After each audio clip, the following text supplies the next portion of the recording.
June 12, 1944. 4:19 a.m., Normandy, France. The night is cold, damp, and far too quiet for a battlefield. A thin mist hangs over the apple orchard, drifting between the twisted trees like pale smoke.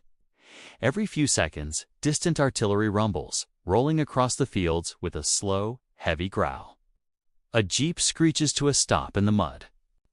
Captain Samuel Hart, U.S. Army Medical Corps, jumps out before the wheels even settle. His boots sink into the wet soil with a sucking sound. He doesn't react. He doesn't have time to. "Over here," a corporal shouts. Hart sprints toward the glow of a single lantern swaying in the branches. Beneath it lies a soldier on a stretcher, pale, bleeding through his bandages, breath rattling in shallow bursts. Two medics kneel beside him, hands slick with blood and rain. "He's crashing, sir," one medic says. "We've got minutes." Minutes. And nothing resembling a hospital. No walls, no beds. No lights, except for trembling lanterns and the moon slipping behind clouds. Just trees, mud, and the smell of cordite drifting from distant fighting. Hart looks around the orchard, his mind already racing. There's nothing here yet, but in a few hours, this place must become a fully functioning field hospital, not just a first aid post, a real surgical facility capable of treating hundreds. "Where are the trucks?" Hart demands. "Still coming up the road, sir?" Mud's slowing them down. Hart curses under his breath. The trucks carry everything: generators, sterilizers, surgical tables, canvas tents, portable lights. Without them, this orchard is nothing but a graveyard waiting to happen. He kneels beside the wounded soldier. The man's eyes, glassy and unfocused, barely register him. "You're going to make it," Hart whispers. He has no idea if that's true. Another jeep arrives. More wounded. More blood. Medics rush through the orchard, laying stretchers across upturned crates and tree roots, murmuring reassurances they're too exhausted to believe. And then voices. German voices. Hart stands hand instinctively going to his sidearm before he realizes the truth. German prisoners. Dozens of them, guarded by two American MPs, trudging wearily through the mud. Their uniforms are soaked, torn, and caked with dirt. Some are wounded. Others simply look. Stunned. One young German private stares wide-eyed at the scene. American medics working frantically in the dark, treating enemy and ally alike with the same urgency. He watches Hart crouch beside another wounded GI and begin chest compressions in the mud. The private whispers to his comrade, "Sie bauen ein Krankenhaus." Higher, they are building a hospital. Here, his companion shakes his head. It's impossible. To them, it is impossible. German field medicine runs on strict infrastructure, secure areas, firm lines, controlled conditions. What they're seeing now defies every rule of war they've been taught. Hart continues the compressions, counting under his breath. Suddenly, headlights in the distance. Engines growling, tires crunching gravel. The trucks, at last. Canvas-covered 6x6 GMCs rumble into the orchard like a small convoy of salvation. Medics leap off the rear tailgates before the vehicles even stop, shouting orders, unfurling tarps, dragging crates into the mud. Floodlights slam to life as soon as the generators are offloaded, blinding white beams cutting through the mist. The orchard transforms instantly. Tree branches glow. Shadows leap. Darkness retreats. A German sergeant shields his eyes, stunned. "Sie haben Licht missionen." They brought power stations. But that's just the beginning. Truck doors burst open, and more personnel climb out. Nurses, surgeons, anesthetists, pharmacists, clerks. The second evacuation hospital has arrived, not in days, not in a full morning. Within minutes, Captain Hart stands, breathing hard, watching the orchard shift from chaos to organized motion. Every medic moves with purpose. Every crate opens with practiced speed. A young nurse, Lieutenant Eleanor Price, rushes up to Hart. "Sir, where do you want OR1?" Hart scans the orchard, then points to a patch of relatively dry ground between two apple trees. There, and we're going to need it in 20 minutes. She nods sharply and runs. German prisoners watch in stunned silence as Americans raise tents with military precision.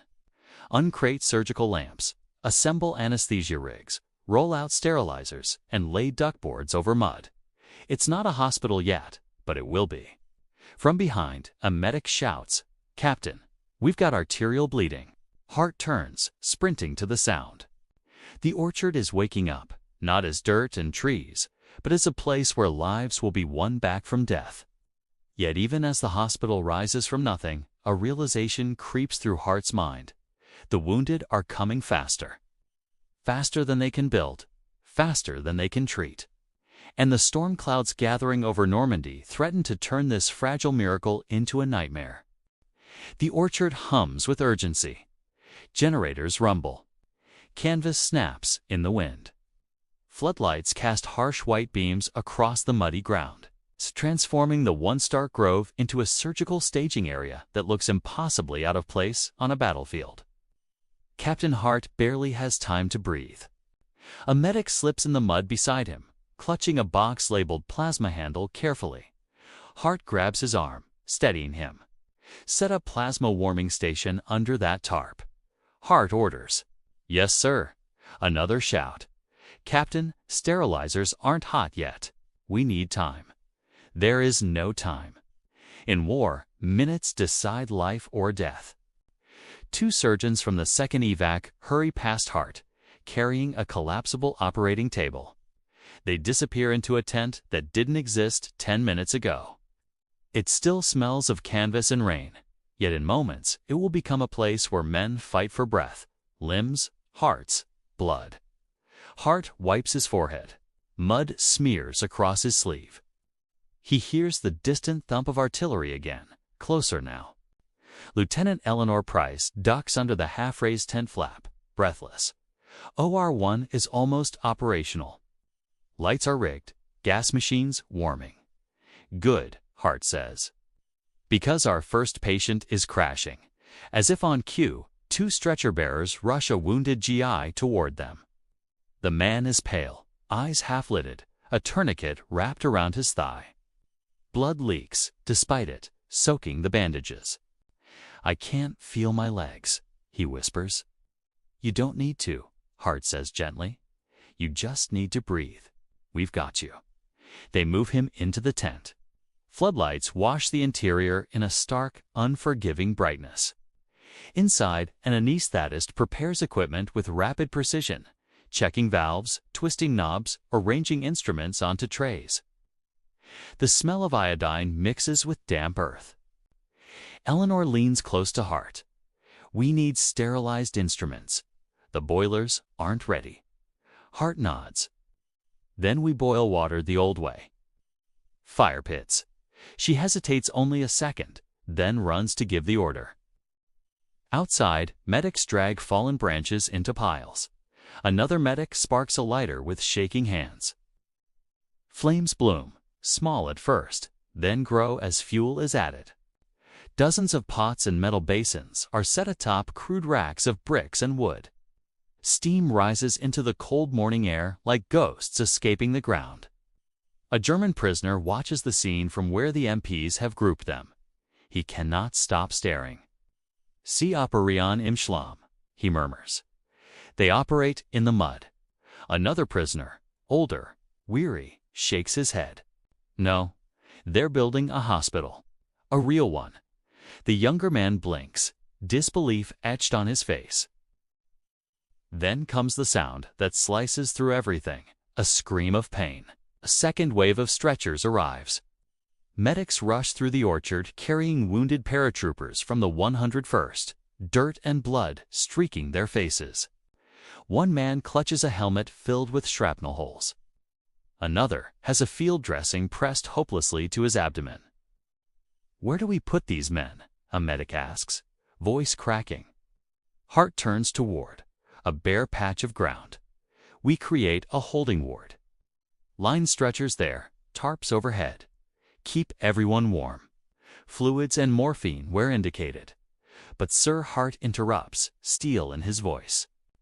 They're not dying in the mud. Not while we're standing. The medic nods and runs.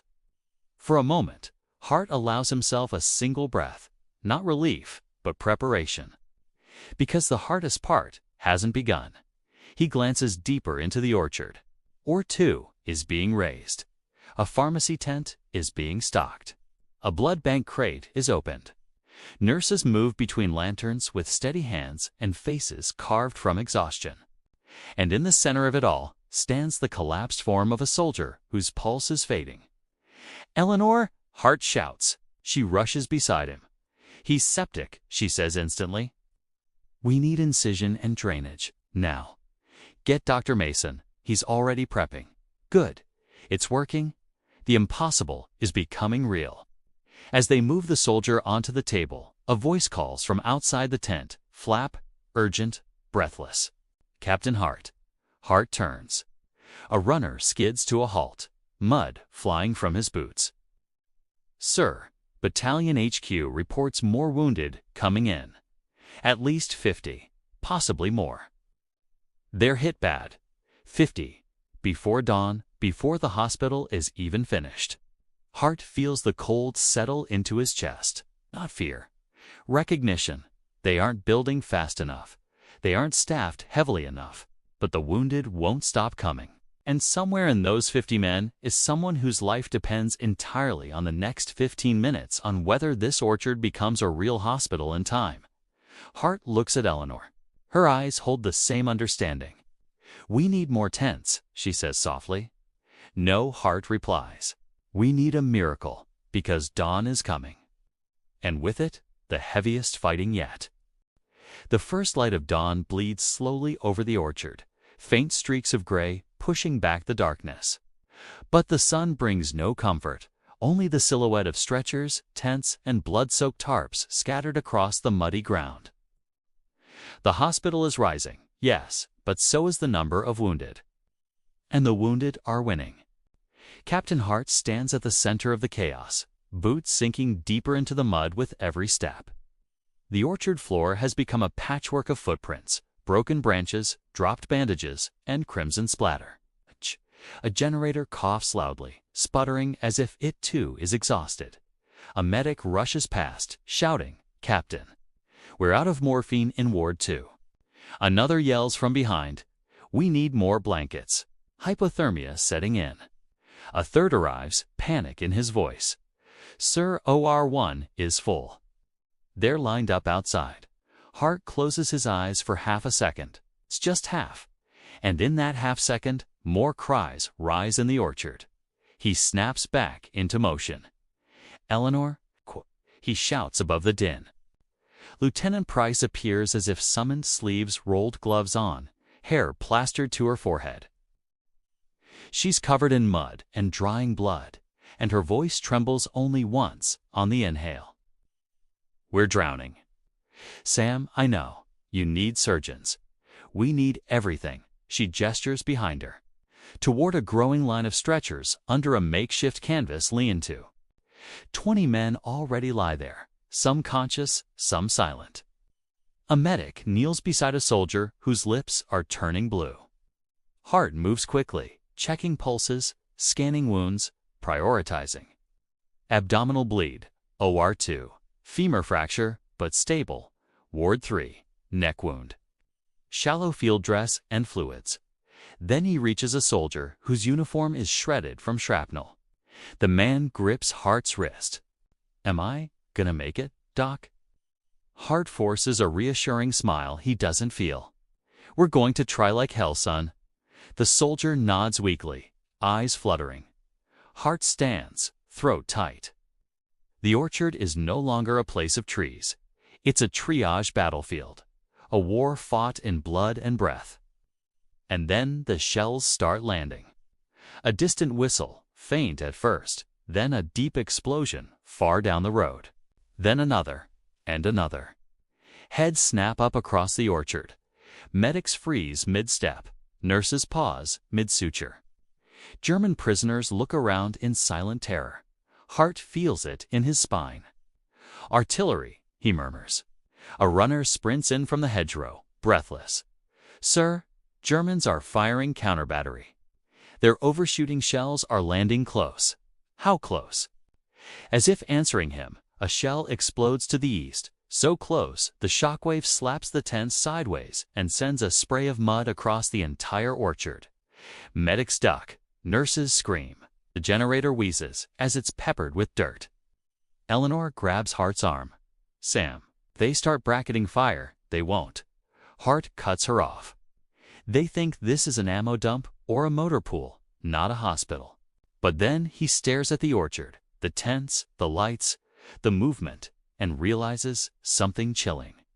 To an observer on the horizon, it does look like an operational logistics hub, a valuable target. A second shell hits the field beyond the orchard, flinging soil into the air.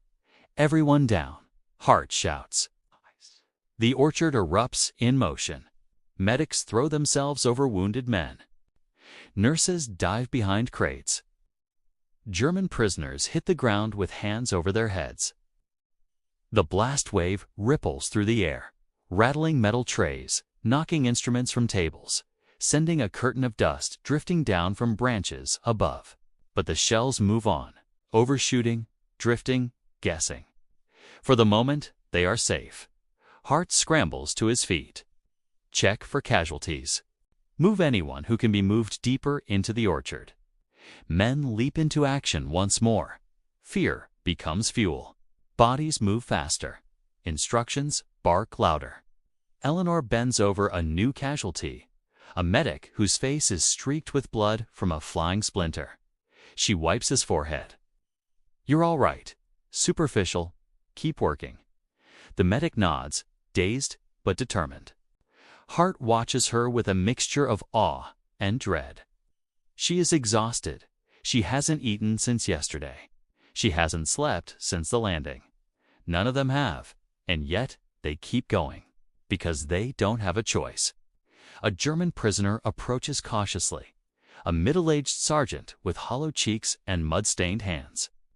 Doctor, he says quietly in broken English, we will assist. Hart blinks. The man gestures to his comrades. We know how to lift, carry, clean. We can help. The offer hangs in the damp morning air. Hart studies their faces.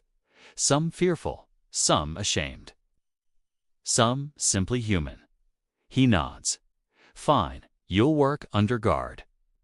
Follow orders exactly. No exceptions. The sergeant nods deeply. Yeah, we will. Suddenly, the orchard expands with new hands, new strength. German POWs lift wounded GIs, carry crates, hold lanterns steady, mop blood from tent floors.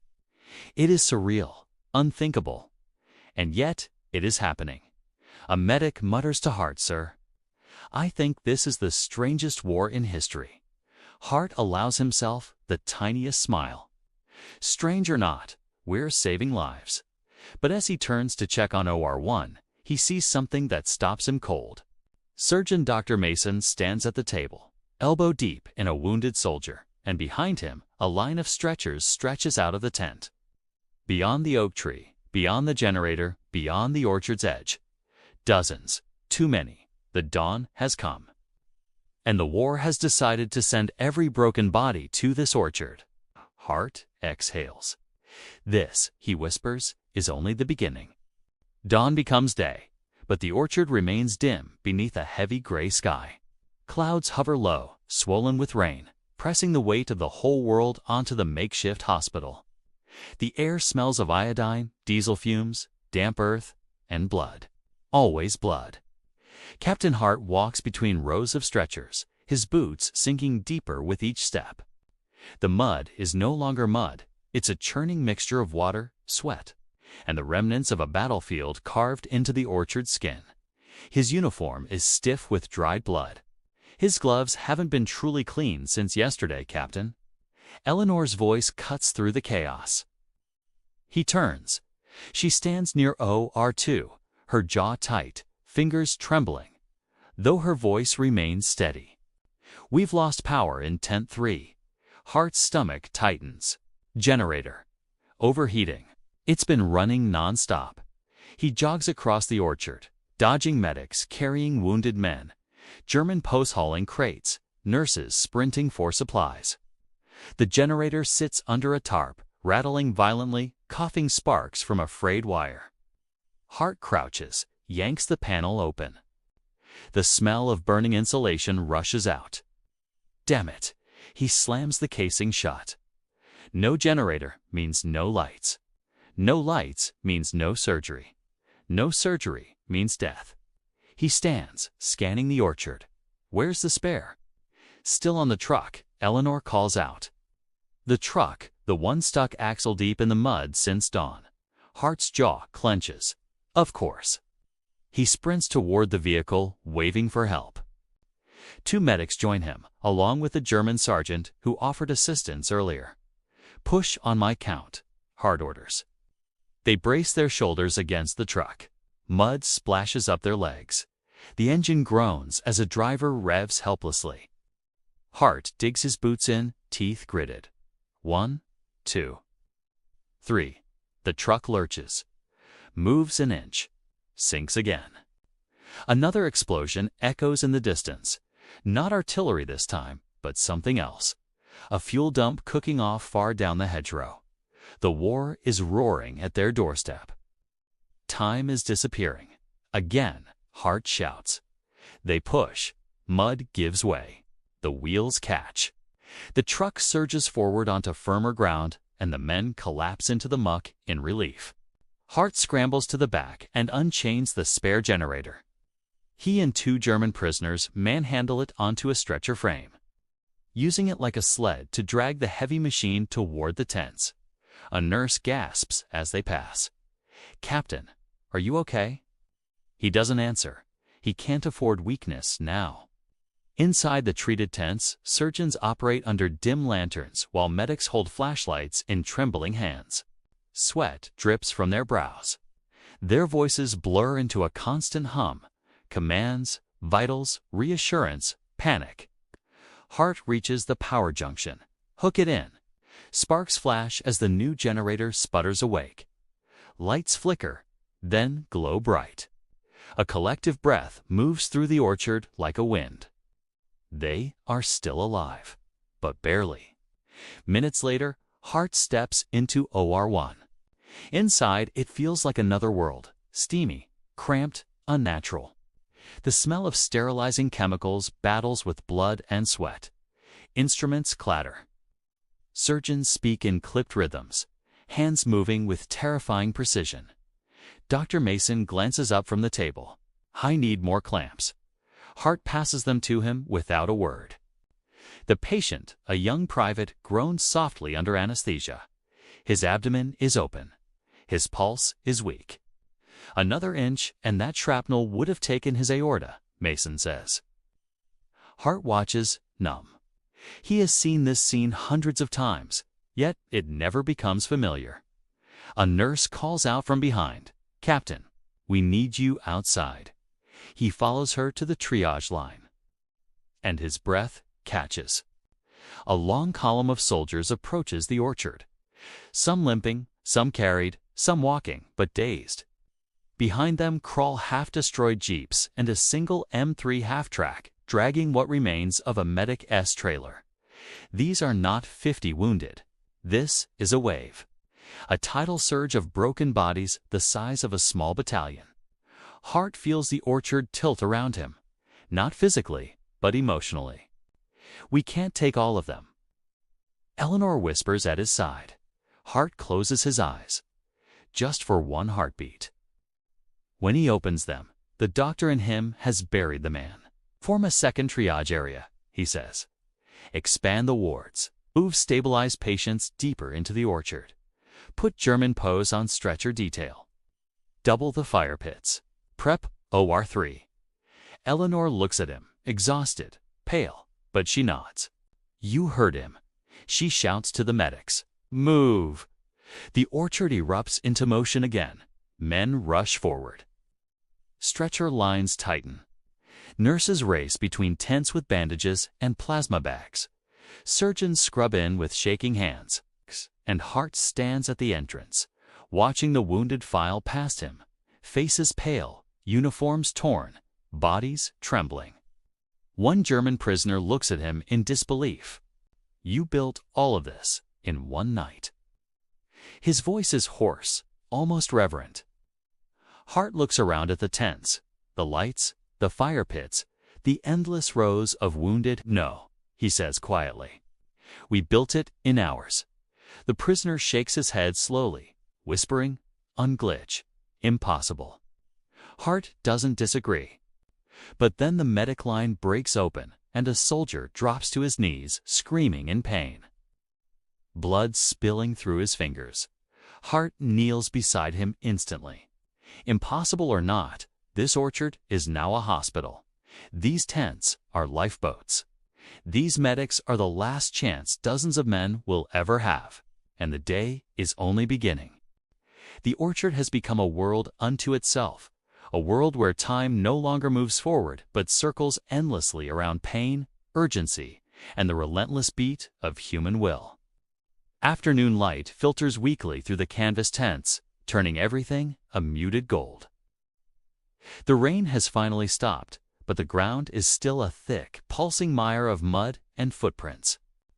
Inside this chaos, Captain Hart moves like a man who has forgotten exhaustion. He is everywhere at once, checking vitals, giving orders, lifting stretchers, shouting for supplies, bending over wounds. And yet, for the first time since dawn, he notices something new. Silence, not from the injured, not from the medics, but from the German prisoners working alongside them.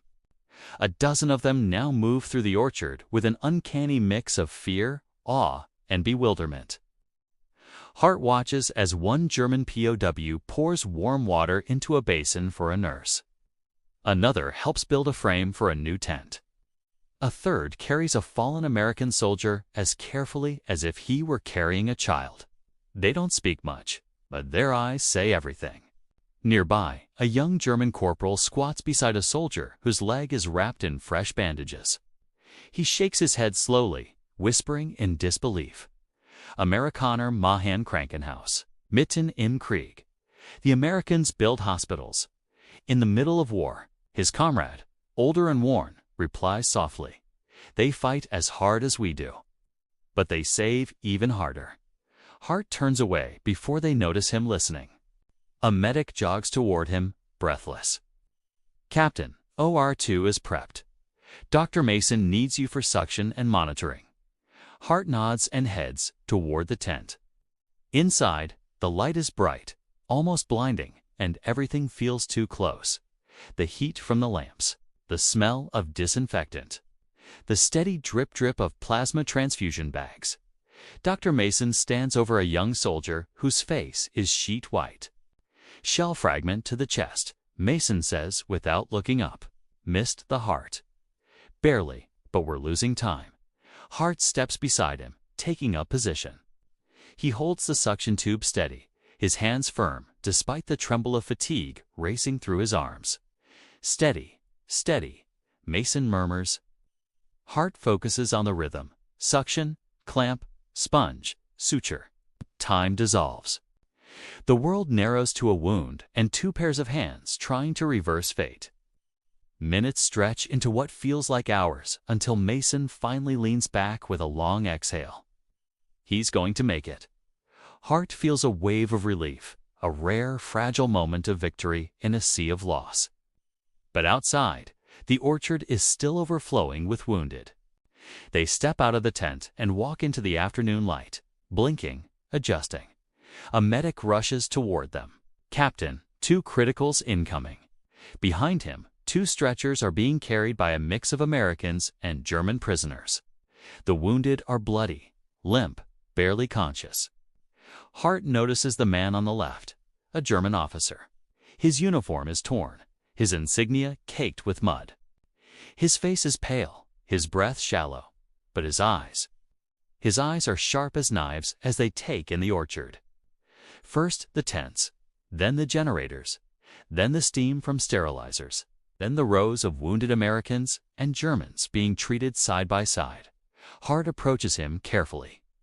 "You're badly hurt," Hart says calmly. "We'll take care of you." The officer swallows hard. "You treat prisoners." Hart answers without hesitation. "We treat anyone who bleeds." The officer's throat tightens. He glances at the sprawling medical miracle around them, a fully functioning hospital conjured in mere hours from mud, crates, trucks, and willpower. His voice breaks. "In our army, such a thing would take days, weeks." Hart doesn't respond. He simply signals to bring the officer into the triage tent. But as they lift him, the officer grabs Hart's sleeve with surprising strength. "Your army fights with machines," he whispers. "But this..." He looks around again.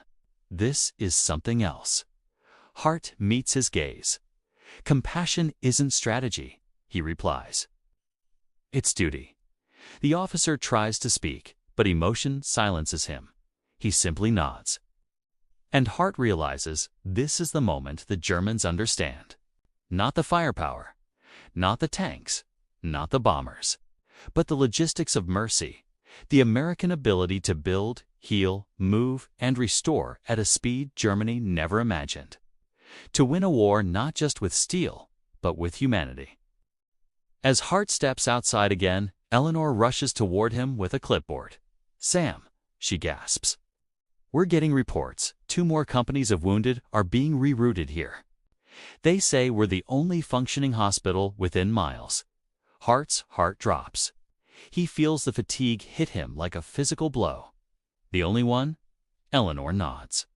Hart looks across the orchard at the overflowing tents, the exhausted medics, the endless stretchers, the makeshift fire pits still boiling instruments, the POWs assisting like ghosts drifting through the chaos.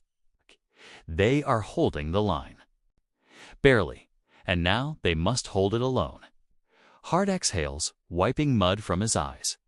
"All right," he says, "expand into the northern rows. Set up OR4.